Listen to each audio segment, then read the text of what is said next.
South Africa needs to accept that it is not on a unique trajectory.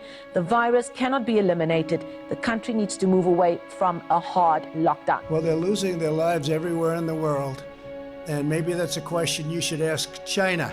And China now significantly has admitted to destroying virus samples. The total number of retrenchments in April is just over 20,000. The government is trying to strike a balance between slowing the COVID-19 infection rate and saving the economy.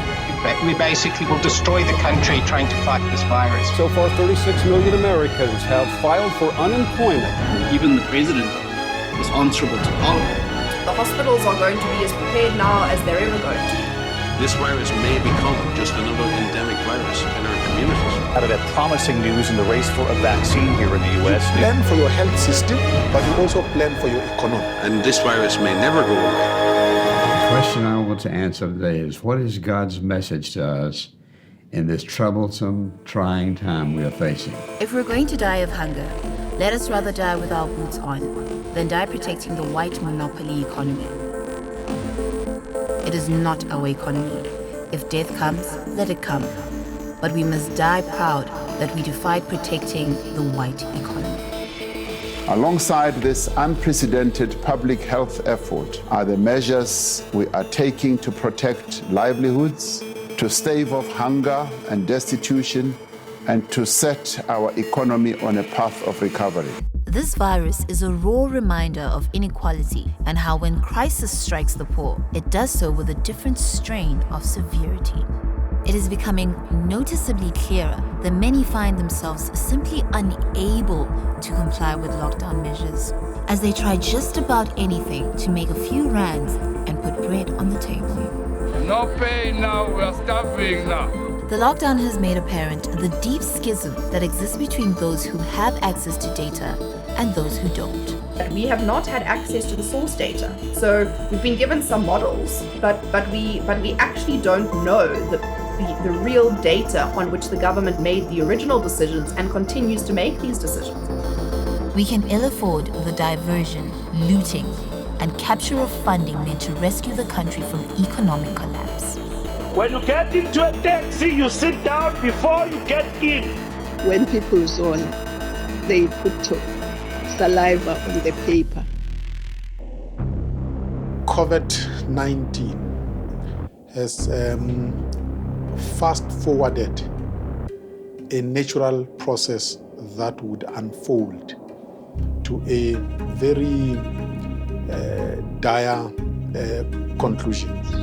It will be precipitated by the fact that business has closed down.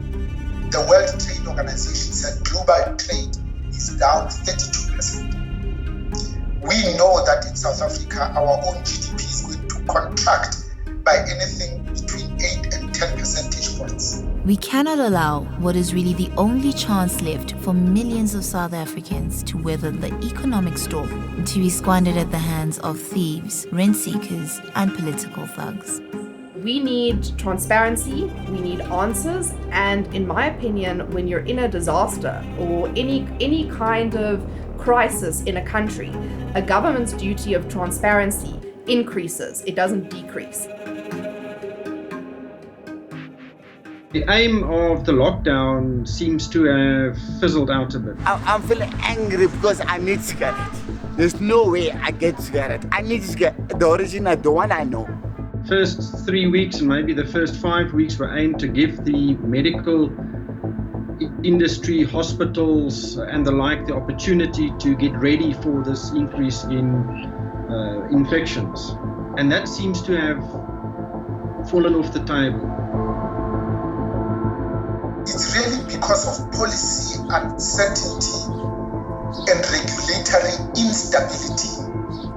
Go back to the transition period between 1990 and 1994. I think that's where a breakdown of an opportunity to build a new society was lost. The inequality in South Africa actually widened during the new democracy, under the current new democratic government. Between 1990 and 94, there was a lot of push by the African National Congress leadership to get to power. A lot of them believed in their minds that getting political power was an end. Shut up, you Steynhuisen, and listen.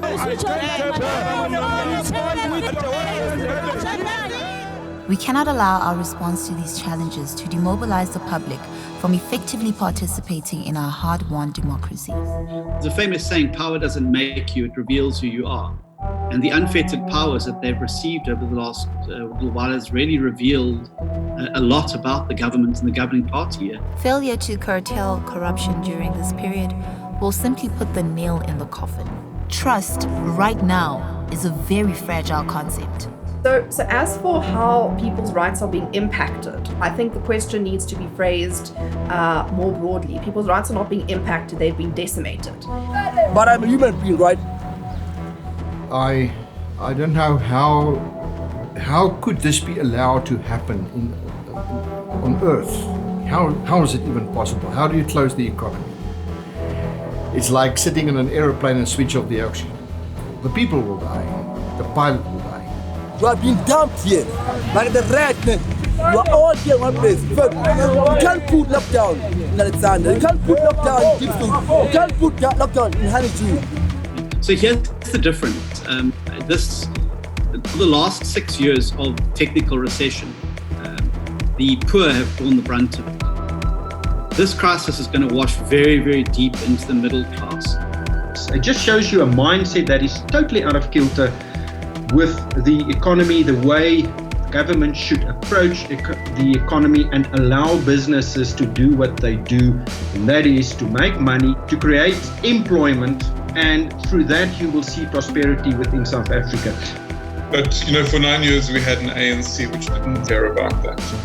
So it's a question of him being able to take sufficient control over the ANC. There's a massive capacity difference between the president and the people who are supposed to implement the plans. So I hope it's a watershed for the ANC, and I hope that this is a moment in which at the National General Council and wherever appropriate, Ramaphosa is able to establish a much stronger grip over the ANC. If he does do that, then he may be able to win the confidence of the people who have the money to reboot the economy.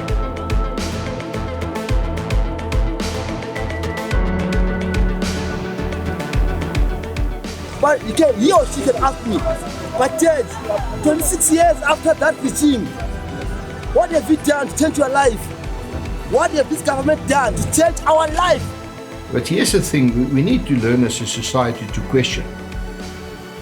We need to adopt that new style of doing things and not just falling into stuff so easily. So we pay the price now for allowing people to do things to us. And it will turn out later to be very stupid. What has this government done to change our life?